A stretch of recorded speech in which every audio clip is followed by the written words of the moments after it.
MLA ആയ അടുത്ത യുവമുഖം തത്സമയം നമുക്കൊപ്പം ചേരുകയാണ്. ആറന്മുള MLA അബിൻ വർക്കിയാണ് ചേരുന്നത്. അബിൻ, നമസ്കാരം. ഇപ്പോ ഈ തെരഞ്ഞെടുപ്പിനെ കുറിച്ച് തന്നെ പറയാം, ഒരു രാഷ്ട്രീയ ചോദ്യം തന്നെ ചോദിക്കാം.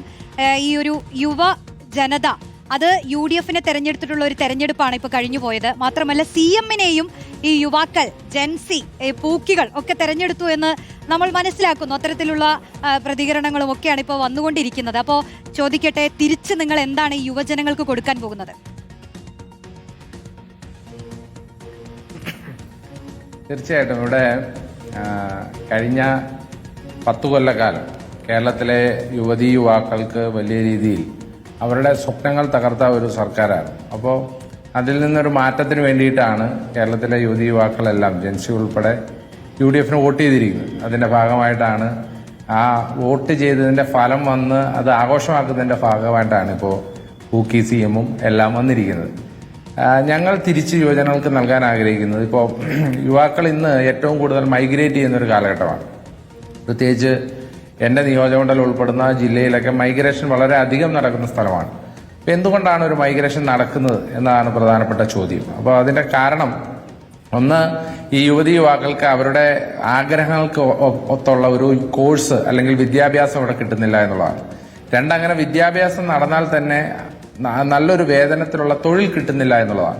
മൂന്ന്, അവർക്ക് അതിനുള്ള ഫെസിലിറ്റീസ്, ഈ നാട്ടിൽ ജീവിക്കാനുള്ള മറ്റ് സ്ഥലങ്ങളെ വെച്ച് കമ്പയർ ചെയ്യുന്ന ഫെസിലിറ്റീസ് ഇല്ല എന്നുള്ളതാണ്. അപ്പോൾ ഇതിന് ഒരു മാറ്റം വരുത്തിക്കൊണ്ട് ഒരു സൊല്യൂഷൻ ഉണ്ടാക്കുക എന്നുള്ളത് തന്നെയാണ് ഈ സർക്കാരിന്റെ ഏറ്റവും മുഖ്യമായ ഉദ്ദേശം. അത് വിദ്യാഭ്യാസ നയത്തിൽ അതിന്റെ ആ മാറ്റം പ്രകടമാകും, സിലബസുകളിൽ മാറ്റം പ്രകടമാകും, നയങ്ങളിൽ തന്നെ വലിയ മാറ്റം ഉണ്ടാകും. കൂടുതൽ തൊഴിൽശാലകൾ ഇവിടെ ഉണ്ടാകണമെന്നുള്ളതാണ് ഞങ്ങൾ ആഗ്രഹിക്കുന്നത്. അതിൽ തന്നെ സ്വയം സംരംഭകത്വം വളരുവാൻ പ്രാപ്തിയുള്ള കുറേയധികം പരിതസ്ഥിതി ഇവിടെ ഉണ്ടാകണം. അതുപോലെ തന്നെ കേരളത്തിലെ യുവതീ യുവാക്കൾക്ക് അവരുടെ ആഗ്രഹപ്രകാരം അവർക്ക് ആഗ്രഹിക്കുന്ന ഫെസിലിറ്റീസിൽ ജീവിക്കാനുള്ള ഒരു പ്രദേശമായി കേരളം മാറണം. അതൊക്കെയാണിപ്പോൾ ഈ മോഡിഫിക്കേഷനുമൊക്കെയായി ബന്ധപ്പെട്ട ഒരു ചോദ്യത്തിലാണ് ഈ പൂക്കി CM വെളി പോലും ഉണ്ടായത്. അപ്പൊ ഞങ്ങളുടെ നയമൊക്കെ അതിനകത്ത് വളരെ വ്യക്തമായിരുന്നു. അതായത് അല്പം സ്വല്പം മോഡിഫിക്കേഷനൊക്കെ വണ്ടികളിലാവാം എന്നുള്ളതായിരുന്നു ഞങ്ങളുടെ നയം. അപ്പോൾ ഇങ്ങനെ നമുക്കൊരു ചെറുപ്പക്കാരൻ എന്ത് കാരണം കൊണ്ടാണോ ഈ നാട്ടിൽ നിന്ന് മൈഗ്രേറ്റ് ചെയ്ത് വിദേശത്തേക്ക് പോകുന്നത്, അതിന് തടയിടുക, ആ ചെറുപ്പക്കാരന്റെ സ്വപ്നങ്ങൾ ഇവിടെ തന്നെ സാക്ഷാത്കരിക്കുക എന്നുള്ളത് തന്നെയായിരിക്കും ഈ സർക്കാരിന്റെ മുഖ്യമായ ഉദ്ദേശം. Okay, good. മറ്റൊന്ന്, ഈ മന്ത്രിയെ തോൽപ്പിച്ച് സഭയിലെത്തിയതിന്റെ ഒരു തലയെടുപ്പുണ്ടോ അബിൻ? ഒന്നുമില്ല.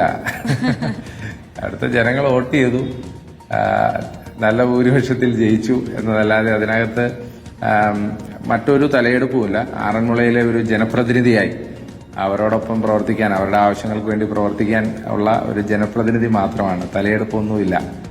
വിജയം മാത്രമല്ല, BJP-യെ 3-ാം സ്ഥാനത്തേക്ക് പിന്തള്ളിക്കൊണ്ടുള്ള ഒരു വിജയം കൂടിയാണ്. അപ്പൊ ഈ രണ്ട് ഘടകങ്ങൾ ഞാൻ ചോദിക്കുകയാണെങ്കിൽ അതിൽ ഏറ്റവും കൂടുതൽ സന്തോഷിക്കുന്നത് ഏതാണ്? ഇപ്പോൾ ഭരണപക്ഷത്തുണ്ടായിരുന്ന ഒരു മന്ത്രിയെ തോൽപ്പിച്ചതാണോ, അതോ കുമ്മനം രാജശേഖരനെ 3-ാം സ്ഥാനത്തേക്ക് പിന്തള്ളിയതാണോ? അവിടെ UDF ജയിച്ചതാണ് ഏറ്റവും കൂടുതൽ സന്തോഷം പകരുന്നത്. ശരി. ഇപ്പൊ ഈ സമരമുഖത്തുണ്ടായിരുന്ന ഒരു യുവ നേതാവാണ് ഭരണപക്ഷത്തേക്ക് എത്തുകയാണ്. അപ്പൊ സഭയിലടക്കം അതിന്റെ ഒരു ആർജവം, ആ ഒരു ശബ്ദം വലിയ രീതിയിൽ തന്നെ ഞങ്ങൾ കേൾക്കുമല്ലോ, അല്ലെ? എന്താണ് ഒരു പ്ലാൻ 5 വർഷത്തേക്കുള്ള? അതായത് സഭയുടെ ഉള്ളിൽ ഇപ്പോ ഈ UDF-ന് അംഗങ്ങൾ കൂടുതൽ ഉള്ളത് കൊണ്ട് തന്നെ ഈ സഭയുടെ ഉള്ളിൽ എത്രമാത്രം നമുക്ക് അവസരങ്ങൾ ലഭിക്കുമെന്നുള്ളത് അത് ഒരു ചോദ്യചിഹ്നമാണ്. കാരണം ഈ ഇത്ര നേരം ഭരണകക്ഷി അംഗങ്ങൾക്ക് കൊടുക്കുന്നതിലുള്ള ടൈം ഷെയറിംഗ് ആണ് നമുക്ക് എല്ലാ അംഗങ്ങൾക്കും കിട്ടുന്നത്. അപ്പോൾ അംഗങ്ങൾ കൂടുതലുള്ളത് കൊണ്ട് തന്നെ ടൈം ഷെയറിംഗ് ഒക്കെ കുറവായിരിക്കും. പക്ഷേ എങ്കിലും ജനതയ്ക്ക് വേണ്ടി, ആറന്മുളയിലെയും കേരളത്തിലെയും ജനതയ്ക്ക് വേണ്ടി ഇന്നലകളിൽ ഞങ്ങൾ നടത്തിയ സമരങ്ങൾ ഉൾപ്പെടെയുള്ള കാര്യങ്ങളിൽ അതിൻ്റെയൊക്കെ ഒരു റിസൾട്ട് ഉണ്ടാക്കാൻ വേണ്ടിയുള്ള പ്രവർത്തനങ്ങളും അതുപോലെയുള്ള ഇടപെടലുകളും ഒക്കെ നിയമസഭയിൽ ഉണ്ടാകണമെന്നാണ് ആഗ്രഹിക്കുന്നത്.